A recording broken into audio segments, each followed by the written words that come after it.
नमस्कार, one page YouTube channel में आपका स्वागत है। आज सुनिए मुंशी प्रेमचंद की लिखी कहानी चकमा। सेठ चंदूमल जब अपनी दुकान और गोदाम में भरे हुए माल को देखते तो मुंह से ठंडी सांस निकल जाती। यह माल कैसे बिकेगा? बैंक का सूद बढ़ रहा है, दुकान का किराया चढ़ रहा है, कर्मचारियों का वेतन बाकी पड़ता जाता है। ये सभी रकमें गांठ से देनी पड़ेंगी। अगर कुछ दिन यही हाल रहा तो दिवाले के सिवा और किसी तरह जान न बचेगी। तिस पर भी धरने वाले नित्य सिर पर शैतान की तरह सवार रहते हैं। सेठ चंदूमल की दुकान चांदनी चौक दिल्ली में थी। मुफस्सिल में भी कई दुकानें थी। जब शहर कांग्रेस कमेटी ने उनसे बिलायती कपड़े की खरीद और बिक्री के विषय में प्रतीक्षा करानी चाहिए तो उन्होंने कुछ ध्यान न दिया। बाजार के कई आड़तियों ने उनकी देखा-देखी प्रतिज्ञापत्र पर हस्ताक्षर करने से इनकार कर दिया। चंदूमल को जो नेतृत्व कभी न नसीब हुआ था वह इस अवसर पर बिना हाथ पैर हिलाए ही मिल गया। वे सरकार के खैरख्वाह थे। साहब बहादुरों को समय समय पर डालियां नजर देते थे। पुलिस से भी घनिष्ठता थी। म्यूनिसिपैलिटी के सदस्य भी थे। कांग्रेस के व्यापारिक कार्यक्रम का विरोध करके अमन सभा के कोषाध्यक्ष बन बैठे। यह इसी खैरख्वाही की बरकत थी। युवराज का स्वागत करने के लिए अधिकारियों ने उनसे 25,000 के कपड़े खरीदे। ऐसा सामर्थी पुरुष कांग्रेस से क्यों डरे? कांग्रेस है किस खेत की मूली? पुलिस वालों ने भी बढ़ावा दिया। मुआहिदे पर हरगिज दस्तखत न कीजिएगा। देखें ये लोग क्या करते हैं। एक एक को जेल न भिजवा दिया तो कहिएगा। लाला जी के हौसले बढ़े। उन्होंने कांग्रेस से लड़ने की ठान ली। उसी के फलस्वरूप 3 महीनों से उनकी दुकान पर प्रातःकाल से 9 बजे रात तक पहरा रहता था। पुलिस दलों ने उनकी दुकान पर वॉलंटियरों को कई बार गालियां दी, कई बार पीटा। खुद सेठ जी ने भी कई बार उन पर बाण चलाए, परंतु पहरे वाले किसी तरह न टलते थे। बल्कि इन अत्याचारों के कारण चंदूमल का बाजार और भी गिरता जाता। मुफस्सिल की दुकानों से मुनीम लोग और भी दुराशाजनक समाचार भेजते रहते थे। कठिन समस्या थी। इस संकट से निकलने का कोई उपाय न था। वे देखते थे कि जिन लोगों ने प्रतिज्ञापत्र पर हस्ताक्षर कर दिए हैं वे चोरी छिपे कुछ न कुछ विदेशी माल लेते हैं। उनकी दुकानों पर पहरा नहीं बैठता। यह सारी विपत्ति मेरे ही सिर पर है। उन्होंने सोचा पुलिस और हाकिमों की दोस्ती से मेरा भला क्या हुआ? उनके हटाए ये पहरे नहीं हटते। सिपाहियों की प्रेरणा से ग्राहक नहीं आते। किसी तरह पहरे बंद हो जाते तो सारा खेल बन जाता। इतने में मुनीम जी ने कहा, लाला जी यह देखिए कई व्यापारी हमारी तरफ आ रहे थे। पहरे वालों ने उनको न जाने क्या मंत्र पढ़ा दिया, सब चले जा रहे हैं। चंदूमल अगर इन पापियों को कोई गोली मार देता तो मैं बहुत खुश होता। यह सब मेरा सर्वनाश करके दम लेंगे। मुनीम कुछ हेठी तो होगी। यदि आप प्रतिज्ञा पर हस्ताक्षर कर देते तो यह पहरा उठ जाता। तब हम भी यह सब माल किसी न किसी तरह खपा देते। चंदूमल मन में तो मेरे भी यह बात आती है, पर सोचो अपमान कितना होगा। इतनी हेकड़ी दिखाने के बाद फिर झुका नहीं जाता। फिर हाकिमों की निगाहों में गिर जाऊंगा और लोग भी ताने देंगे कि चले थे बच्चा कांग्रेस से लड़ने। ऐसी मुंह की खाई की होश ठिकाने आ गए। जिन लोगों को पीटा और पिटवाया, जिनको गालियां दी, जिनकी हंसी उड़ाई, अब उनकी शरण कौन मुंह लेकर जाऊं? मगर एक उपाय सूझ रहा है। अगर चकमा चल गया तो पौबारा है। बात तो तब है जब सांप को मारूं मगर लाठी बचाकर। पहरा उठा दूं पर बिना किसी की खुशामद किए। 9 बज गए थे। सेठ चंदूमल गंगा स्नान करके लौट आए थे और मसंद पर बैठकर चिट्ठियां पढ़ रहे थे। अन्य दुकानों के मुनीमों ने अपनी विपत्तिकथा सुनाई थी। एक एक पत्र को पढ़कर सेठ जी का क्रोध बढ़ता जाता था। इतने में 2 वॉलंटियर गाड़ियां लिए हुए उनकी दुकान के सामने आकर खड़े हो गए। सेठ जी ने डांट कर कहा, हट जाओ हमारी दुकान के सामने से। एक वॉलंटियर ने उत्तर दिया, महाराज हम तो सड़क पर हैं, क्या यहाँ से भी चले जाया? सेठ जी मैं तुम्हारी सूरत नहीं देखना चाहता। वॉलंटियर तो आप कांग्रेस कमेटी को लिखिए, हमको तो वहां से यहाँ खड़े रहकर पहरा देने का हुक्म मिला है। एक कांस्टेबल ने आकर कहा, क्या है सेठ जी, यह लौंडा क्या टर्राता है? चंदूमल बोले, मैं कहता हूँ कि दुकान के सामने से हट जाओ, पर यह कहता है कि न हटेंगे न हटेंगे। जरा इसकी जबरदस्ती देखो।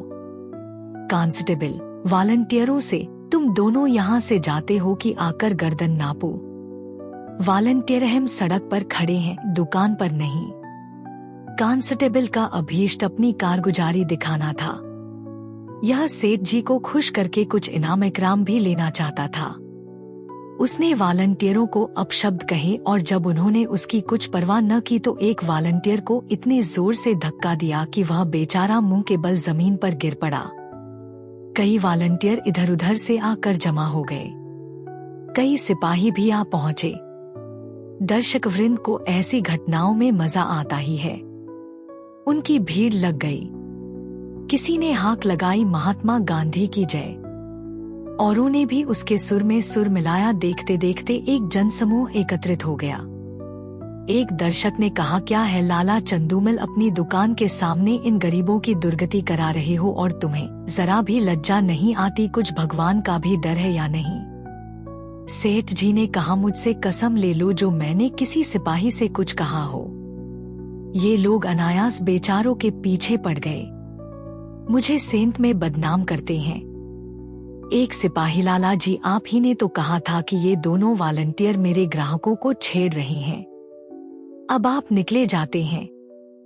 चंदूमल, बिल्कुल झूठ, सरासर झूठ, 16 आना झूठ। तुम लोग अपनी कारगुजारी की धुन में इनसे उलझ पड़े। यह बेचारे तो दुकान से बहुत दूर खड़े थे, न किसी से बोलते थे न चालते थे। तुमने जबरदस्ती ही इन्हें गर्दनी देनी शुरू की। मुझे अपना सौदा बेचना है कि किसी से लड़ना है? दूसरा सिपाही, लाला जी हो बड़े होशियार, मुझसे आग लगवा कर आप अलग हो गए। तुम न कहते तो हमें क्या पड़ी थी कि इन लोगों को धक्के देते। दारोगा जी ने भी हमको ताकीद कर दी थी कि सेठ चंदूमल की दुकान का विशेष ध्यान रखना। वहां कोई वॉलंटियर न आए, तब हम लोग आए थे। तुम फरियाद न करते तो दारोगा जी हमारी तैनाती ही क्यों करते? चंदूमल, दारोगा जी को अपनी कारगुजारी दिखानी होगी। मैं उनके पास क्यों फरियाद करने जाता? सभी लोग कांग्रेस के दुश्मन हो रहे हैं। थाने वाले तो उनके नाम से ही जलते हैं। क्या मैं शिकायत करता तभी तुम्हारी तैनाती करते? इतने में किसी ने थाने में इत्तिला दी कि चंदूमल की दुकान पर कांस्टेबलों और वॉलंटियरों में मारपीट हो गई। कांग्रेस के दफ्तर में भी खबर पहुंची। जरा देर में मैं सशस्त्र पुलिस के थानेदार और इंस्पेक्टर साहब आ पहुंचे। उधर कांग्रेस के कर्मचारी भी दलबल सहित दौड़े। समूह और बढ़ा। बार बार जयकार की ध्वनि उठने लगी। कांग्रेस और पुलिस के नेताओं में वाद विवाद होने लगा। परिणाम यह हुआ कि पुलिस वालों ने दोनों को हिरासत में लिया और थाने की ओर चले।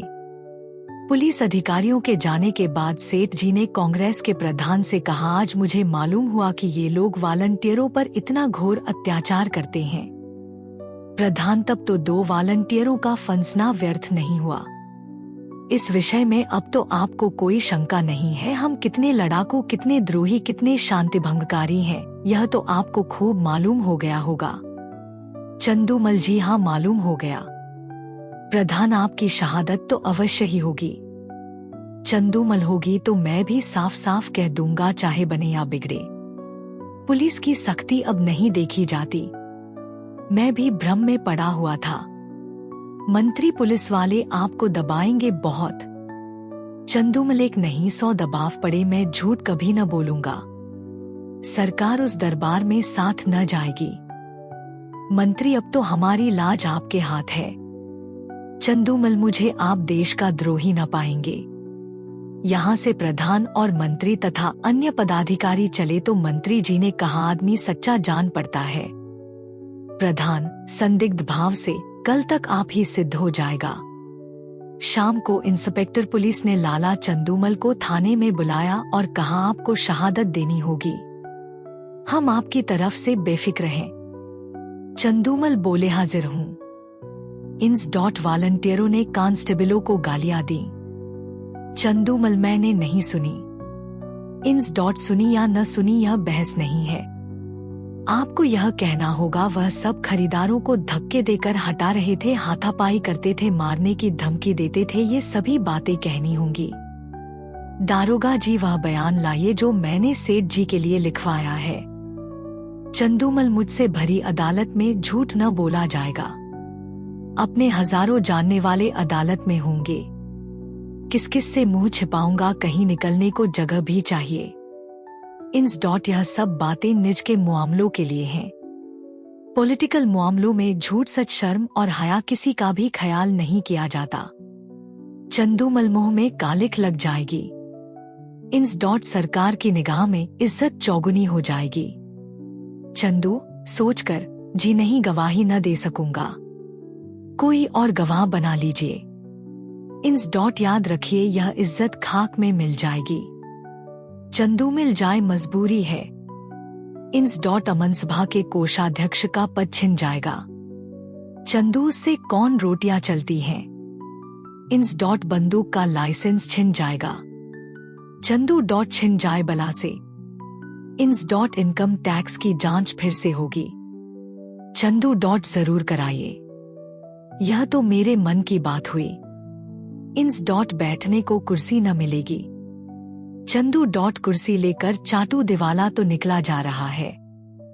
इंस डॉट अच्छी बात है, तशरीफ ले जाइए, कभी तो आप पंजे में आएंगे।